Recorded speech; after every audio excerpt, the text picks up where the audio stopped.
still at METALGODS with Forged in Black. People who don't know, you used to be known as Merciless Fail. And so you had a name change when? Did 1st of March we changed the name.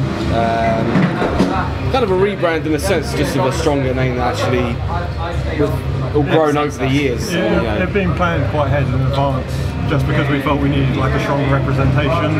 Like we felt the name didn't really represent what we were trying to represent with the music and stuff.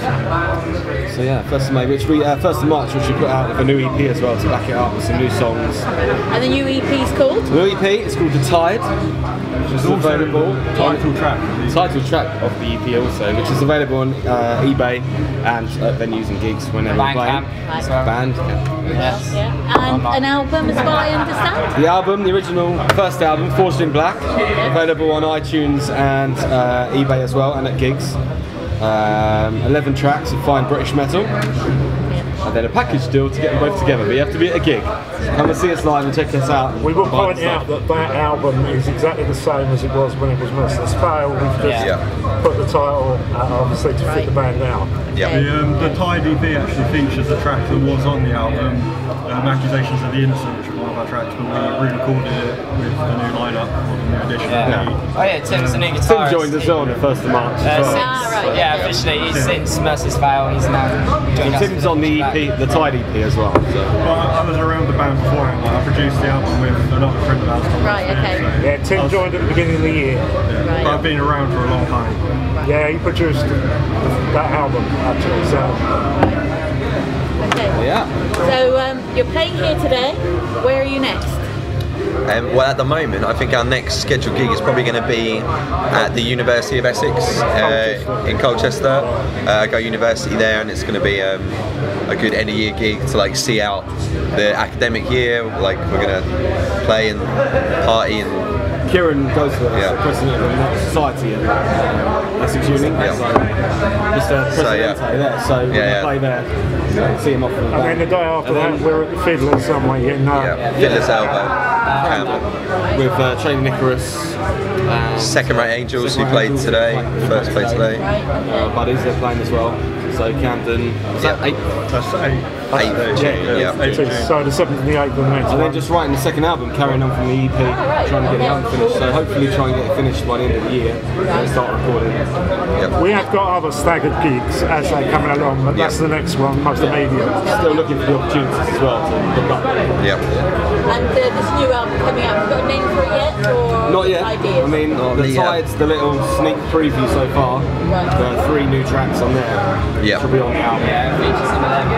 So it's got a bit more writing to do. It's all coming together. I record it professionally, like put quite a lot of money into go full out production. Professional product out.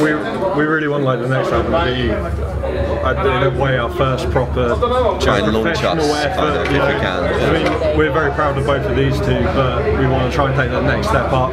In production, we want a bigger production level and try and work with a producer. Something that we're proud to show, send to record companies and that kind of. Just trying to get that step up. Absolutely, and that's what you have to do, is get out there, get the There's a lot of evolution from that first album that we're playing at the moment, which is on the EP, and we want to transfer that obviously to the album, and that's what we're trying to do. I mean, it might even be called The Tide, we don't know yet. Anything, you can call an album anything, can't you really? So, and playing, do you prefer playing indoor intimate gigs, or do you like playing the festivals? Well, we've had limited access to the big outdoor festivals, but the ones we've had have been amazing. So we've had Bloodstock, and we played another outdoor festival not too long ago, and they were both amazing. So the 2 we've had have just both been amazing. It's but definitely a highlight that we do get to get outdoors if it's sunny. It mixes it up a little bit. But no, the intimate is still better than bread and butter. Every gig's small. I think the level we're at the moment, obviously, is we're doing obviously more indoor gigs, and we're used to those, and they work well with us. But I think as we progress and do more outdoor, we'll get to. I mean, Bloodstock was great. It's just getting the opportunities. With so many festivals kind of suffering and closing, it's competition for spots is getting tighter. So. And do you find when you play that with the fans that go there, are you surprised about the amount of people that sing along with you to the songs? Know them already. Well, there's one of our fans sings along to a song. First time we ever played it, ever released it, so she didn't know them. Just singing along somehow. Making up the words as it went along. But yeah, it's great to see that happen. It's brilliant. But we're trying to get, like now we're in Mansfield, we're from Southend, and you're spreading yourself out a bit further and they haven't seen us yet. So of course you're expecting them not to know us and having to work to get them on board. So we're just trying to like garner a larger fan base. Yeah, get out of Essex and try and spread our wings and get the country to really spread the message and try and get the songs out there. So hopefully one day they'll sing them back. But at the moment, I'm sure they will. Once you get the new stuff out there as well, that's it, definitely. Just keep pushing forward. Absolutely. And have you ever, going to other things, have you ever thought of covering, just out of fun maybe you do, like an 80s sort of pop cover, 70s, 80s pop cover? Like pop? Actually, I jokingly suggested an ABBA song. Yeah, was We it? do a set of covers Ingrid at Christmas. That was the one I suggested. We did a set of at Christmas. We did a selection of covers at a local gig. We did like one normal set and one set with covers. So we do like to mix it up when we get the opportunity to play a longer set. Maybe we'll do. We did "God Rest You Merry Gentlemen" as a metal version. Yeah, and we also did a big medley incorporating like a load of songs at the same time as well. So if we ever get the opportunity to have a bit of fun like that, we always like to try and mix up. We haven't done a pop one yet. Yeah, but not a pop one yet. We've not gone there. At the moment, obviously, we're trying to focus more on getting our stuff out there. I mean, it's fun though. We talk about doing covers. 30 minutes or 45 minutes to show yourself off, really. So absolutely. I mean, we do talk about it though. Yeah, definitely do it more. Use it as a warm-up. Yeah. Well, yeah. Sound check. Sound check. Yeah. Have you got a song that you'd like to hear covered? Or? No, I just it's fun to make it your own. It's sort of my Facebook us. Look us up on Facebook and make suggestions. Requests and we'll put on YouTube. Yeah. There you go. Yeah. Definitely. Justin Bieber, here they come. No, I'm not doing that. Not going that. No, there's a line. There'll be a vetting. There is a line. And we also asked everybody a fantasy question. A couple of years ago, the Big Four made the Songsphere. You can have 3 other bands, living or dead, That's a good on question. stage with you, singing any song, and it could be one of your songs, and at any venue.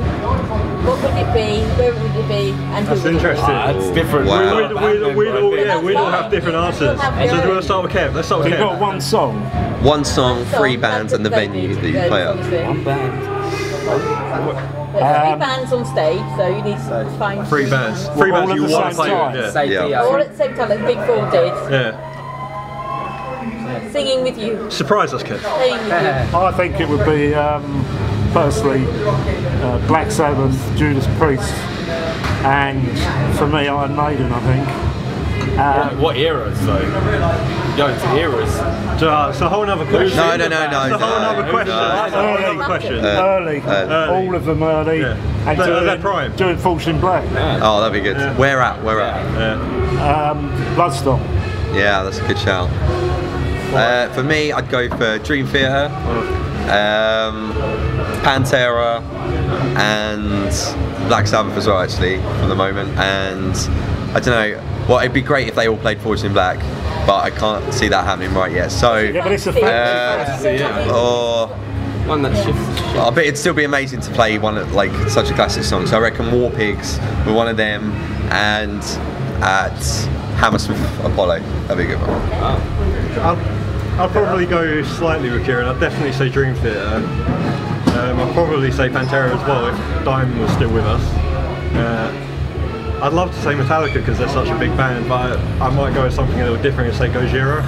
I really respect their like live work. Venue-wise, I have like a massive fantasy of playing like Wembley Arena. I'd really love to play there one day. Song, I'd love to do like a Dream Theater song. Just me and Petrucci.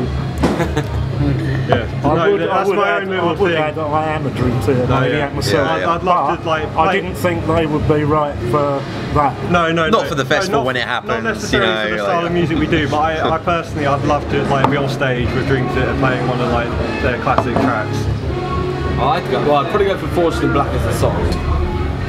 This is my fantasy. Dio Sabbath, or Heaven and Hell, whatever you want. Dio Sabbath. Iron Maiden. And this one's hard. Can't have Aussie Sabbath as well. Dio Sabbath and Ozzy. Well, I'll get on there. We'll say Heaven and Hell. Tim Ripper Owens, Dio Sabbath, and Iron Maiden doing a new blended Forged in Black. Probably at Bloodstock, because we've battled our way to play Bloodstock last year on the new Blood stage. The goal is now to get on the main stage, so definitely that is going to be the set for that. You'd be headlining, wouldn't you, with that line? Oh yeah. No doubt. I'd like Diano on that one actually. Diana, yeah. That'd be good. Bring him along. I'd have Bruce though. Mate, definitely be 80s Hetfield, 80s Outwards. Come on, winning now.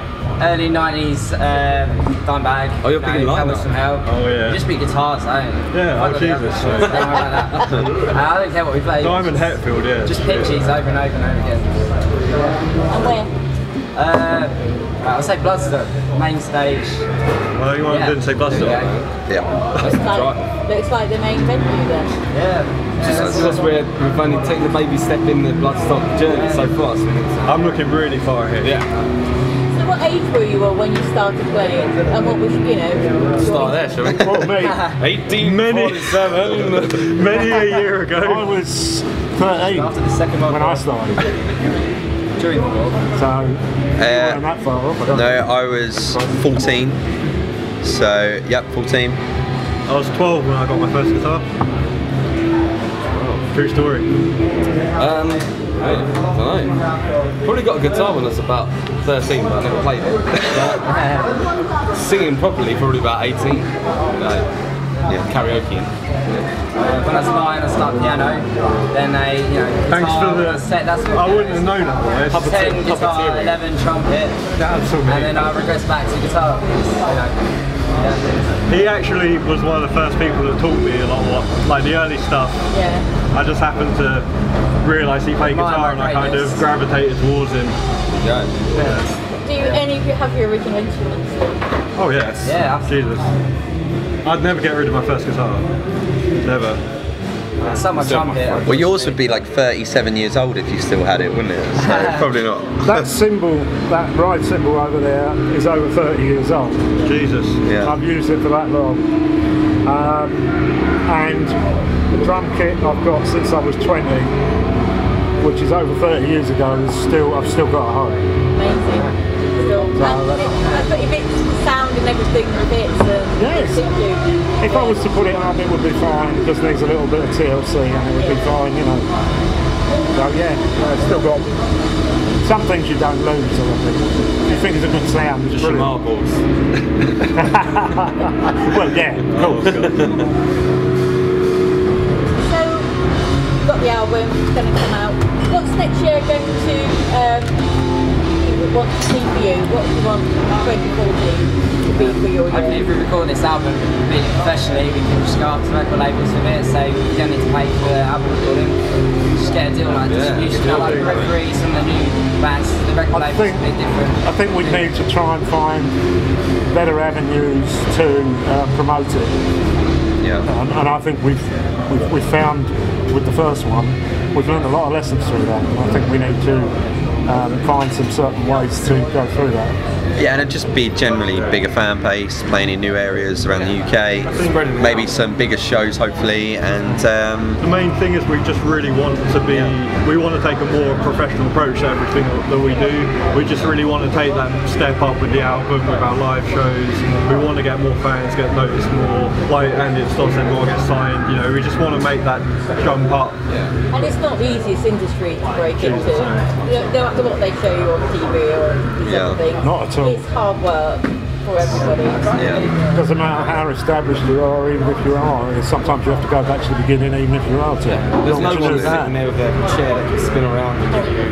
I mean, even Not in heavy metal world. even bands at the moment that are quite, you'd call professional, to get quite decent tours, aren't making decent livings out of it. So, Realistic with money. Andy mentioned Periphery, but they took the Dream Theater and they still don't make a decent living out of it. So basically, you've got to love it. Yeah, absolutely. it's a passion. Really. Try and expand and spread out as much as you can within your budget or something. You've got to have a passion for this because you don't make any money out of it whilst you're at this level. strive and strive you might do, Yeah. but it's a big might. Yeah. You've got to do it because you love doing it. Yeah. If you don't do that, then there's no point in. What, you're physically? It seems to us, looking at it from our side, that this stage is there's brand new bands just coming out on the scene, just trying to get started. There's the next level where they're just trying to get, right, they've played a few gigs, they're just trying to get something recorded. Yeah. The next level, while they've been doing the gig scene, they've got the album and everything else, and they're doing okay, but it's the big step, where's from there to the next level. It doesn't seem like, it's like a hurdle. As well, making that step, there's so many different ways you can make that step. I mean, there's so many different bands that have done completely different things. I mean, you can do it based purely on your music and whether you have a fan base for your music, or, I mean, like Lamb of God are a very good example of a band that made it purely on their live shows before they released an album. And, you know, there's so many different ways you can play it, and it's just trying to find something that gets you noticed. It's finding the answer. I think it's getting a fairly frequent name check in Metal Hammer or something like that. That's the sort of level is Getting in the next. publications. Yeah. I mean, we did well over the Outplay and a couple of others gave us 7 out of 10 for the album when it came out, so that was great. But of course, you've got to find a way to continue that. Mr. Milas, check us out. We've already got our EPs because we've given Jim loads. I like our Facebook page. Well, guys, thank you very much for giving us your time. Thank you. Really good questions as well. Thank you. You go on stage, so I don't want to take that. That's all right. Okay, thank you very much. Thank you so much. Thank you very much. There you go.